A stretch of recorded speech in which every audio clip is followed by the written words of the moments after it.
अमरावती लोकसभा मतदारसंघाचा विषय सगळीकडे चर्चेला सुरू झाली आहे. त्या मतदारसंघाबद्दल सगळीकडे चर्चा सुरू झाली आहे आणि अशामध्ये आज जर आपण पाहिलं तर मोठी भव्य रॅली काढली, त्यातून अनेक टीका केल्या. तिथं स्वतः फडणवीस हेही उपस्थित होते, नवनीत राणा ह्या रडल्या वगैरे वगैरे वगैरे. आता ह्या सगळ्या गोष्टी झाल्यानंतर मुख्य प्रश्न हा पडतो की जर केस त्यांची म्हणजे जात वैधता प्रमाणपत्राची केस जर कोर्टात होती तर त्या कोणत्या अर्थानं अर्ज दाखल करत होत्या, पहिली गोष्ट ही. दुसरी गोष्ट अतिशय महत्त्वाची ही की त्याच दिवशी ज्या दिवशी निकाल लागणार त्याच दिवशी त्या फॉर्म भरायला का गेल्या किंवा फॉर्म भरायचा त्याच दिवशी निकाल का लागला, ह्या दोन गोष्टी अतिशय महत्त्वाच्या वाटतात. कारण यात काहीतरी शंका घेण्यासारखं आहे का, इथं काही शक्यता आहे का, असाही प्रश्न सर्वसामान्य नागरिकांना पडायला लागलाय. कारण की जर जोपर्यंत न्यायालयाचा निर्णय येत नाही तोपर्यंत कोणतीही भूमिका घेऊ नये किंवा घेणं चांगलं नाही, असं एक आपण म्हणू शकतो. पण आता ह्या सगळ्या प्रश्नांमुळे काय इथलं समीकरण होऊ शकतं आणि याचा काही प्रतिसाद काही उमटू शकतो का, आणि न्यायालयीन घटनेच्या बाबतीत या सगळ्या गोष्टी. कारण आपण दुसऱ्या काँग्रेसच्या एक जर पाहिल्या तर त्यांचा विचार केला, त्या उमेदवारांचा विचार केला तर त्यांचं ही जात वैधता प्रमाणपत्र संदर्भात अडचण चालू आहे. आता त्यांना उमेदवारी ऐनवेळी कॅन्सल करून दुसऱ्यांना देण्यात आली, म्हणजे त्यांच्याच घरात देण्यात आली आहे. पण आता प्रश्न हा उरतो की जो न्याय राणा यांच्यासोबत झाला तोच न्याय त्यांच्यासोबत होणार आहे का, याचा काही संबंध आहे का, हे सगळं या व्हिडिओच्या माध्यमातून पाहूया. नमस्कार, मी सूरजकुमार उषाबाई सुधाकर आणि तुम्ही पाहताय बोल बिनधास्त. आता अमरावती मतदारसंघ हा पहिल्यापासूनच चर्चेचा विषय. इथं अनेक घडामोडी होत आहे. आता आपण कालच एक व्हिडिओ केला होता, त्या व्हिडिओमध्ये सांगितलं होतं की छत्रपतींसोबत जे झालं, भाऊबंदकीचा वाद जो झाला नंतरच्या काळात, तोच वाद आंबेडकर घराण्याबद्दल पण पाहायला मिळाला आहे का, की ज्या पद्धतीनं आनंदराज आंबेडकरांनी फॉर्म भरला. आता आजचं जर सगळं आपण स्टेटमेंट पाहिले किंवा कालचे स्टेटमेंट पाहिले तर आपल्याला एवढं दिसून येतं की कुठंतरी आनंदराज आंबेडकर हे माघार घ्यायला तयार झाले, आम्ही अर्ज मागे घेणार आहे असे म्हणाले. त्यानंतर वंचितनं पुन्हा दुसरी भूमिका जाहीर केली की आम्ही अजून अर्ज भरलेला नाही, आमचा सपोर्ट तुम्हाला राहणार आहे. ह्या सगळ्या गोष्टी त्यातील घडामोडी. दुसरी गोष्ट म्हणजे अडसूळ असतील, बच्चू कडू असतील, बच्चू कडू यांच्या उमेदवारांनाही अर्ज भरलाय. आता हे सगळं चित्र असताना हा जो मतदारसंघ आहे तो चर्चेत होता. तो म्हणजे विशेष म्हणजे महायुतीमध्ये विरोध असतानाही नवनीत राणा यांना तिकीट का दिलं, विशेष म्हणजे तिकीट पक्षात प्रवेश करण्याच्या अगोदर तिकीट देण्यात आलं.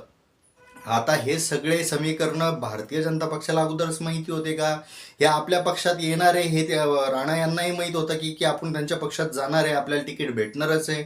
आता ह्या सगळ्या गोष्टी अर्थातच एकंदरीत सहजासहजी झालेल्या नाहीत, याच्या पाठीमागं काहीतरी नियोजन असणं अशी शक्यता दिसून येते. काही ना काही नियोजन तरी याच्या पाठीमागं असणार आहे. आता दुसरीकडे आपण जर विचार केला तर ज्या दिवशी फॉर्म भरायचा होता त्याच दिवशी, म्हणजे ज्या दिवशी एकंदरीत सगळ्या पक्षांनी जवळपास तिकडल्या ज्या ज्या मतदारसंघात निवडणुकीचा कालावधी ठरवलेला आहे, अर्ज भरण्याची डेट ठरलेली आहे, तिथे आज अर्ज भरण्यात आले. आता याच दिवशी निकाल कसा बरं लागला असेल, हाही एक शंकेला वाव देऊ शकतो का, अशी चर्चा सुरू आहे.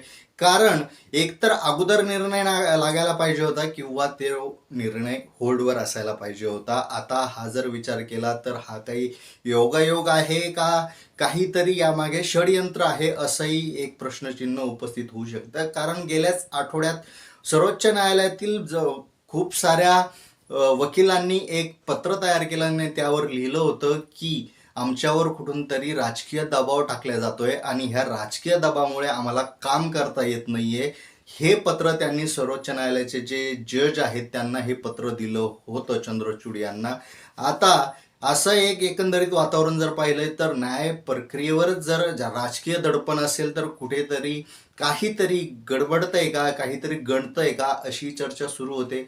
आता ज्या पद्धतीनं आज विरोध झाला की आतापर्यंत भाजपाची कोणती बी टीम आहे असं आपण ऐकत होतो, पण आज रवी राणा यांनी बच्चू कडू संदर्भात वक्तव्य केलं की हे काँग्रेसची बी टीम आहे. आता एकंदरीत जर आपण विचार केला तर अमरावती मतदारसंघामध्ये आता नेमकं काय पाहायला भेटणार आहे, काय असणार आहे राजकारण, अडसूळ काय भूमिका घेणार आहेत, बच्चू कडू काय मतं मिळू शकतात, त्यानंतर वंचित पाठिंबा देणार की आनंदरावचा पाठिंबा घेणार, हेही प्रश्नचिन्ह आहे. सोबतच काँग्रेसच्या ज्या दुसऱ्या मतदारसंघातल्या आहेत त्यांचं वैधता प्रमाणपत्र याच्यावरच एक केस चालू आहे. त्यामुळे आता त्यांचा निकाल का वेळेत लागला नाही, त्यांचा निकाल का आतापर्यंत सॉल्व्ह झाला नाही, ते प्रकरण सॉल्व्ह झालं नाही जसं नवनीत राणा यांचं झालं. आता हा सगळा शंकेला वाव मिळणार आहे किंवा हा योगायोग आहे असं म्हणता येऊ शकतं. आता या सगळ्या घडामोडींबद्दल किंवा भारतीय जनता पक्ष ज्या पद्धतीनं आपल्याकडे पक्ष घेत आहेत, पक्षातील उमेदवार घेत आहेत, हे सगळं समीकरण पाहता म्हणजे आजचं जर उदाहरण घ्यायचं झालं तर अगोदर राष्ट्रवादीमध्ये असलेलं राणा परिवार म्हणजे धाराशिवचा विचार केला तर राणा परिवार हे भाजपामध्ये गेलं. त्यानंतर भारतीय जनता पक्षाच्या वतीनं किंवा महायुतीच्या वतीनं लोकसभेत कोणाला जागा द्यायची हा तिढा सुटत नव्हता. अशामध्ये राष्ट्रवादी अजित पवार गट आणि भाजपा दोन्ही या जागेवर आपला हक्क सांगत होते, अर्थात शिवसेनाही सांगत होती. पण सगळे समीकरण पाहता हे बदललं. या संदर्भात आपण डिटेलमध्ये जाणार आहे कारण आज अर्चनाताई पाटील यांनी प्रवेश केला आहे राष्ट्रवादीमध्ये. आता हा प्रवेश काय केला आहे आपण उद्याच्या व्हिडिओत जाणून घेऊया. पण तुर्तास सध्या अमरावती लोकसभा मतदारसंघात नेमकं काय होतंय, कारण ही जागा राखीव आहे आणि ह्या जागेत काहीतरी काळबेळ होतंय का, इथं कोणाला तरी पाठीशी घातल्या जात आहे का, हे याबद्दल तुम्हाला काय वाटतं कमेंटमध्ये नक्की सांगा.